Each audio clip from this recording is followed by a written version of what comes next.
Chapter 37, The Hot Air. Michael then felt some resentment building up towards Latoya as he continued to ponder over what she meant earlier. Something I have to figure out for myself? What's that supposed to mean? Sounds like you just don't want me anymore, but don't have the heart to say it like that. Maybe you don't want to hurt my... But it's too late with that now. Michael then felt the resentment push a little harder, then eased back as he looked back and saw Latoya's almost always demure expression. I mean, I can handle rejection. I get rejected. My looks and charms aren't going to get me laid with every single woman I come across. More resentment, and now Michael wanted to feel some humor again. I mean...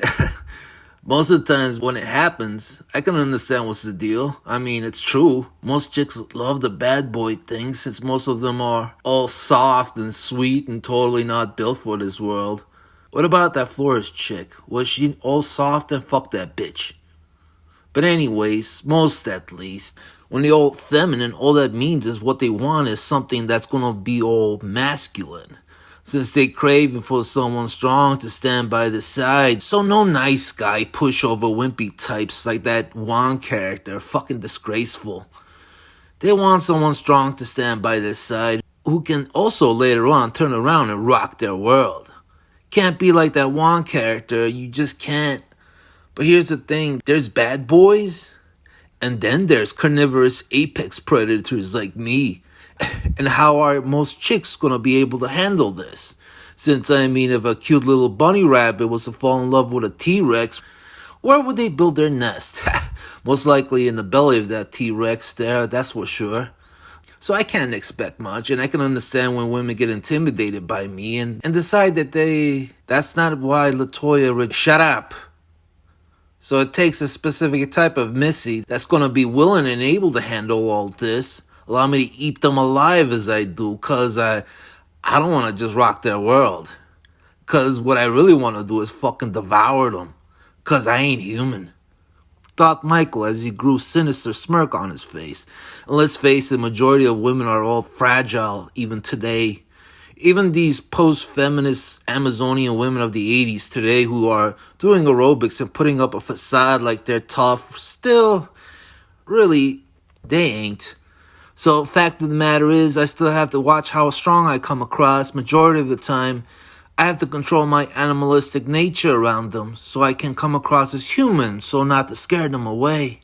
Michael now sighed, for besides the jokey notions of what he was getting at, there was some truth to his concern here. If I don't do that, if I let it all out, and I mean all out, all of a sudden it's like we have ourselves a full moon. Like the one tonight. As I start growing hair and claws and teeth all over the place. And I really do become one of the cat people. All growling at the unfortunate little missy there that had to witness me through this transformation. And now has to muster up enough fight to deal with me. As I go all welcome to the jungle, baby. And try to go for her jugular. I've yet to meet a strong type that can see that side of me, smile like she enjoys what she's seeing and try to tame it.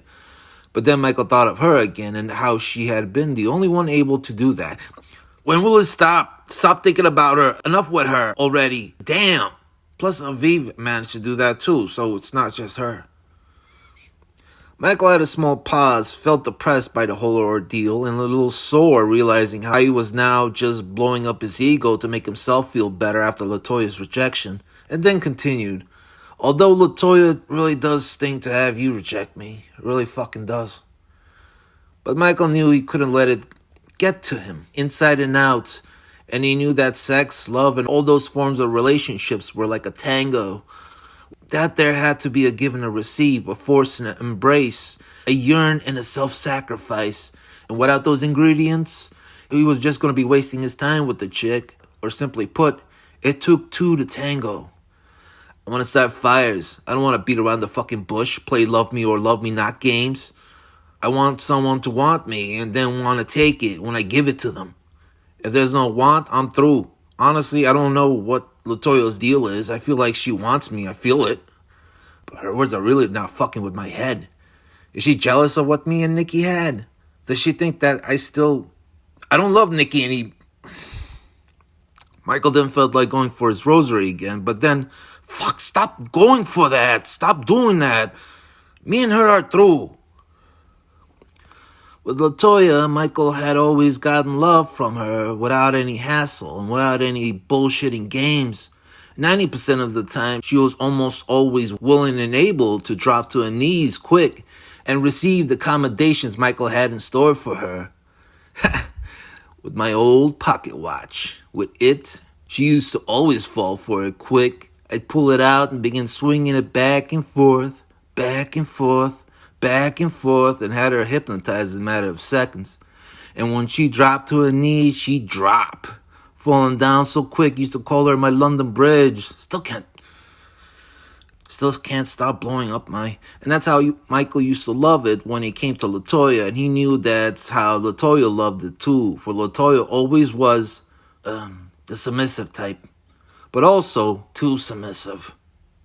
But also, maybe that all means she didn't exactly love it as much as I like to think she did.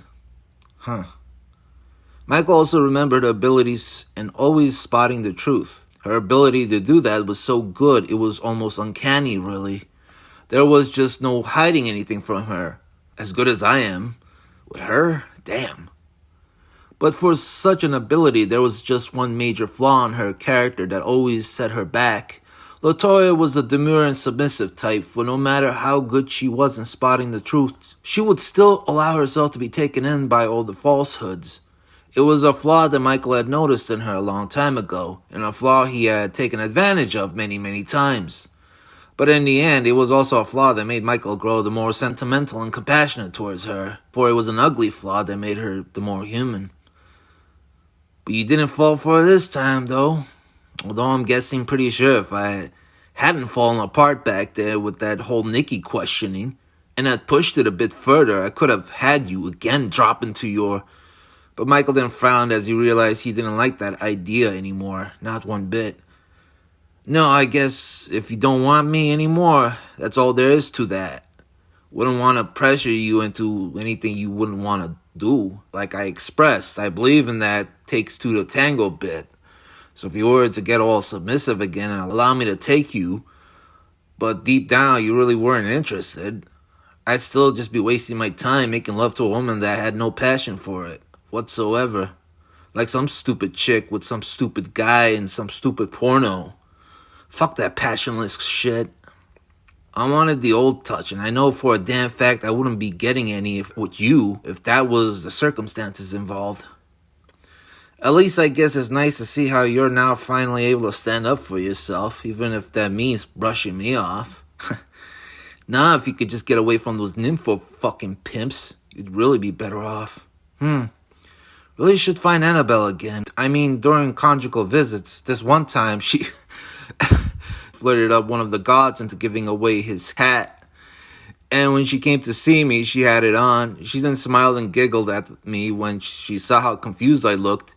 Then literally gave me a salute, said, reporting for duty in that cutesy accent of hers, giggled again, dropped to her knees, and went to town.